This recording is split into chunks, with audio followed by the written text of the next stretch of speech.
చంద్రగిరి నియోజకవర్గానికి టీడీపీ అభ్యర్థిగా ఆయన ప్రచారం చేస్తున్నప్పుడు, ఆయన కలిసినప్పుడు, ఆయనతో మాట్లాడినప్పుడు తీసుకున్న ఇంటర్వ్యూలో ఒక విషయాన్ని చెప్పారు. ఆయన ఖచ్చితంగా మా మీద దాడి జరిగే కుట్ర జరుగుతోంది, ప్రాణానికి కూడా ఒక ప్రమాదం ఉంది అని చాలా స్పష్టంగా చెప్పారు.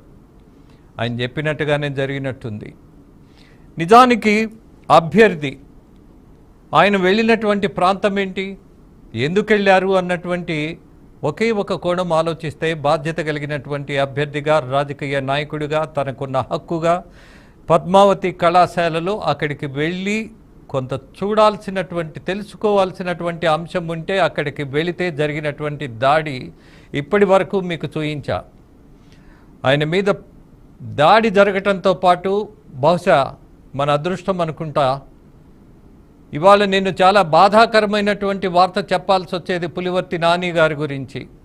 కానీ భగవంతుడు ఆయనతో ఉన్నాడేమో, అందుకే ఆయన మీద దాడి చేసే ప్రయత్నం జరిగినా, ఆయన్ని చంపాలన్నటువంటి ప్రయత్నం జరిగినా జరగలేదది. బికాజ్ పైన వెంకటేశ్వర స్వామి ఉన్నాడు, అలాగే ఆయనతో జనం ఉన్నారు అని ఆయన నమ్ముతున్నటువంటి సత్యం ఏదైతే ఉందో అది కొంత నేపథ్యం అయి ఉండొచ్చు. అలాగే మరొక విషయాన్ని రాష్ట్ర ప్రజలకు చాలా గర్వంగా, చాలా స్పష్టంగా చెప్పదలుచుకున్నా. ఇదే సందర్భంలో ధైర్యంగా ఆయన శ్రీమతి ముందుకొచ్చారు. జరిగినటువంటి దాడి మీద స్పష్టత ఇవ్వటమే కాదు, చేసిన వాళ్లకు హెచ్చరిక చెప్పడమే కాదు, అలాగే చట్టబద్ధమైనటువంటి వాటి మీద ఒక పోరాటం చేస్తున్నటువంటి ఆమె ధోరణి గమనించిన తర్వాత ఆమెను లైవ్లోకి తీసుకోవాలన్నటువంటి అభిప్రాయంతో ఆమెను ఆహ్వానించాం. భర్త గారు ఎంత ఇబ్బందిలో ఉన్నా ఆ ఇబ్బందిని కూడా పక్కన పెట్టి ఇప్పుడు లైవ్లో పాల్గొనడానికి వచ్చిన సుధా గారికి స్వాగతం పలుకుతూ ధన్యవాదాలు తెలియజేస్తూ, అమ్మా మీకు మొదటిగా నమస్కారాలు తెలియజేస్తున్నా. మీ ధైర్యానికి, మీ పట్టుదలకు, ముఖ్యంగా ఈ రాష్ట్రంలో ఉన్నటువంటి మహిళలే కాదు తెలుగు వాళ్ళందరూ కొంత నేర్చుకోవాల్సిన పరిస్థితి ఉందనిపిస్తున్నా. అలాగే మన డాక్టర్ గారు కూడా గురిజాల ప్రాంతంలో, అలాగే ఆ పల్నాడు ప్రాంతంలో పడ్డ బాధ నేను అనేక సంవత్సరాలుగా చూశా.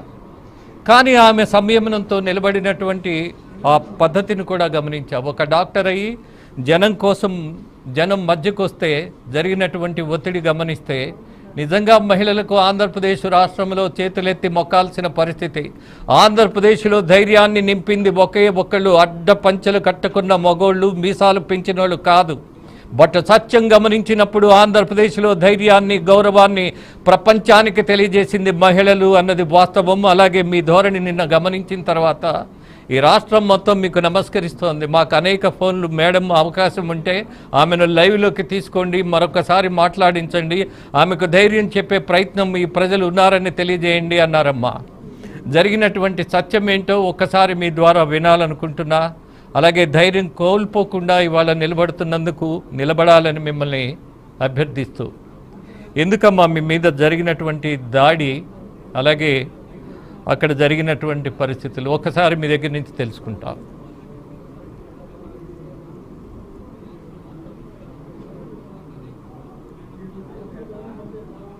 అన్న, ఎలక్షన్ కోసం మేము గత 6 సంవత్సరాల నుంచి పోరాడుతూ వస్తున్నాం.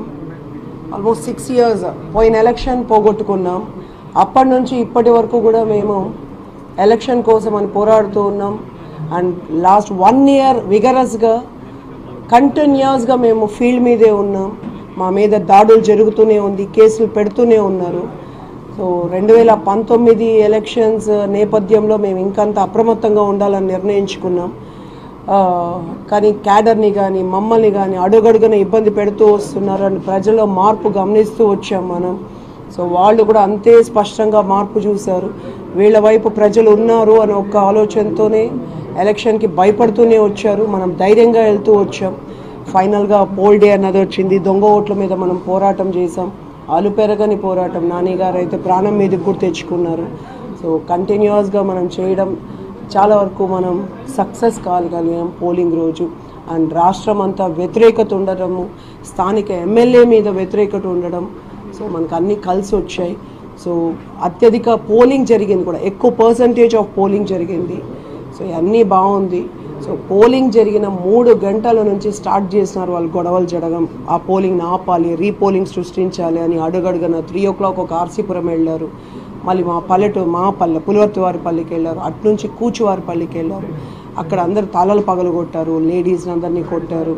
ఆ బూత్కి రీపోల్ కావాలన్నట్టు అవన్నీ గడిచి ఇంకా స్ట్రాంగ్ రూమ్కి అన్నీ షిఫ్ట్ చేయాలన్న టైంలో ఈవెన్ ఆర్ఓ గారు కూడా మా దృష్టికి తీసుకురాకుండానే వెటర్నరీ కాలేజ్ నుంచి మహిళా కాలేజ్ కంటే స్ట్రాంగ్ రూమ్కి చెప్పకుండా షిఫ్ట్ చేశారు. అది చాలా పెద్ద తప్పు. ఎస్కాట్ ఉండాలి, వీడియో కవరేజ్ ఉండాలి, కంప్లీట్గా మేము దాన్ని చూడాలి, తీసుకెళ్లారు. సో మాకు సుమారుగా 10:30 ప్రాంతంలో ఒక కాల్ వచ్చింది, నానిగారిని జాగ్రత్తగా ఉండమని చెప్పండి అని. ఉన్నాం మనం ఇంత దూరం మనం ఆలోచించాలి. ప్రాణాలని సైతం వాళ్ళు తీయాలి అని డిసైడ్ చేసుకున్నారని మనం ఆలోచించలేదు. కేవలం వాళ్ళ అజెండా 1 కంప్లీట్గా బై ఎలక్షన్కి వెళ్ళాలనేది. రీపోల్ కూడా కాదు, బై ఎలక్షన్కి ఉండాలి, ఆయన ప్రాణాలు తీసేసేయాలని. అది ఎలక్షన్ ఏం జరిగిందని దేవుడెరుక. నేను అదే చెప్తున్నా, ఓపిక్గా ఉండండి 4వ తేదీ వరకు అని, రిజల్ట్ చూడాలి కదా మనం అని వాళ్ళు డిసైడ్ చేసేసుకున్నారు వాళ్ళు ఇంకా. సో కంప్లీట్గా ఆయన ప్రాణాలు తీయాలని వాళ్ళు డిసైడ్ అయ్యి అటాక్ చేశారు. విజువల్స్ వెరీ క్లియర్ ఉంది అండ్ వాయిస్ కూడా మీకు వస్తుంది. అందరు మన డేటా టీమ్ వర్క్ చేస్తుంది, వాయిస్ కూడా బయటకు వస్తుంది. సరే, ఏ దేవుడు కాపాడాడో అండ్ మా గన్మ్యాన్ కాపాడాడు. అన్ని మారణాయుధాలు ఒక వ్యక్తి మీద ఇంతమంది దాడి చేయడం ఒక్కటి కాదు. గొడ్డళ్ళు ఉన్నాయి, సమ్మెట్లు ఉన్నాయి, కత్తుంది, బ్యాట్లు ఉన్నాయి, రాళ్ళు ఉన్నాయి. ఇన్ని తీసుకొని ఆయన మీదకి రావడం జరిగింది వాళ్ళు. సో ఏ దేవుడో కాపాడాడు, మా కార్యకర్తల ప్రేమ కాపాడింది ఆయన, కాబట్టి ఆయన బయటపడ్డారు. అదే సమయంలో అక్కడ లోపల నేను స్క్రూటినీ ఉందని నేను వెళ్తుంటే ఆ అభ్యర్థి ఇంకంత మందితో ప్లాన్ చేసుకున్నాడు. వాళ్ళ స్పష్టమైన ఇది ఒకటి, నానిని అటాక్ చేయడం, నానిగారి మీద దాడి చేయడం, ఆయన లేకుండా చేయడం అండ్ ఆ పోలింగ్ బాక్సులన్నీ బద్దలు కొట్టడం, ఈవీఎంస్ అన్నీ. ఎందుకంటే కంటైనర్ నుంచి స్ట్రాంగ్ రూమ్కి ఇంకా కంప్లీట్గా తీసుకెళ్ళలేదు, మొత్తంగా దాడి చేయాలి, అవన్నీ ధ్వంసం చేయాలి అని. సో ఎలాగో బయటపడ్డాం. నాకు అర్థం కాంది, ఒక పక్క మీరు అన్నట్టు ఏడుపే, ఆ విజువల్ నేను ఆన్ చేస్తే కళ్ళలో నీళ్ళు వస్తుంది. వాడు సమ్మెటను తీసుకుపోయే తీరు అంతమంది. అసలు చెవిరెడ్డి గారు కూడా ఇంకా వేస్ట్. ఆ చెవిరెడ్డి కుటుంబానికి పదవి అనుభవించారు, ఆస్తులు సంపాదించుకున్నారు. ఒక ప్రాణం తీయాలన్న ఆలోచన కుటుంబానికి, తండ్రికి, కొడుక్కి, తమ్ముడికి వచ్చి వాళ్ళ క్యాడర్కి అంతా తాగించి వాళ్ళని రెచ్చగొట్టి రాత్రి నుంచి నింపి అంటే వాళ్ళు రేపు రూలింగ్కి వస్తే, ఎలాగో రూలింగ్ తెలుగుదేశం ప్రభుత్వం, నానిగారు వచ్చేస్తే మిమ్మల్ని ఎవరిని పెట్టడు, ఇది చేస్తాడు అది చేస్తాడు, దానికంటే ఈయన లేకుండా చేయొచ్చని నూరిపోసి ఇప్పుడు ఒకటొకటి న్యూస్లో వస్తూ ఉన్నాయి. ఇంత దాడికి ఒరిగట్టారు వాళ్ళు. ఒక విషయం, ఏ దేవుడో కాపాడాడు ఆయన, లేకపోతే ఆయన బయటకు వచ్చేవాళ్ళు కాదు అలాగా. బట్ ఎప్పుడైనా ఒక విషయాన్ని మనము వివరిస్తున్నప్పుడు విశ్వ ప్రయత్నం చేయాల్సిన దశ ఉంటుంది. ఆ విశ్వ ప్రయత్నంలో నాని గారి మీద జరిగినటువంటి దాడి, ఇది మానవ సమాజము కనీస మాత్రము ఉపేక్షించాల్సింది కాదు అన్నది నిర్వివాదాంశం.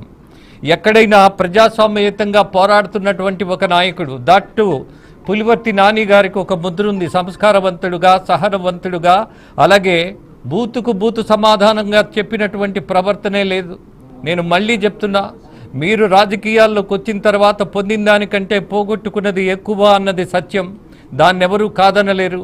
అలాగే చంద్రగిరి నియోజకవర్గంలో మీరు చేస్తున్నటువంటి పోరాటం, అత్యంత ధనికుడైనటువంటి ఒక రాజకీయ నాయకుడి కుటుంబంతో మీరు పోరాడుతున్నప్పుడు మీకున్నది ధనబలం లేదు కదా, జనబలంతో మీరు గెలిచే అవకాశం ఉందా అని నేను నాని గారిని అడిగినప్పుడు, ఎస్, ధనం ఉంటే సరిపోదు, జనం ఉంటేనే సరిపోతుంది, అదే గెలుపు అని ఆయన చెప్పినటువంటి సమాధానం స్టిల్ నాకు గుర్తుంది మేడం. అందుకే అంటున్నా, అందుకే పిలిచా. బట్ మీకు వాళ్ళకి చర్చ పెట్టను, ఎందుకంటే మీ మీద దాడి జరిగిన తర్వాత దాడి చేసిన వాడితో మీకు చర్చ ఉంటుంది.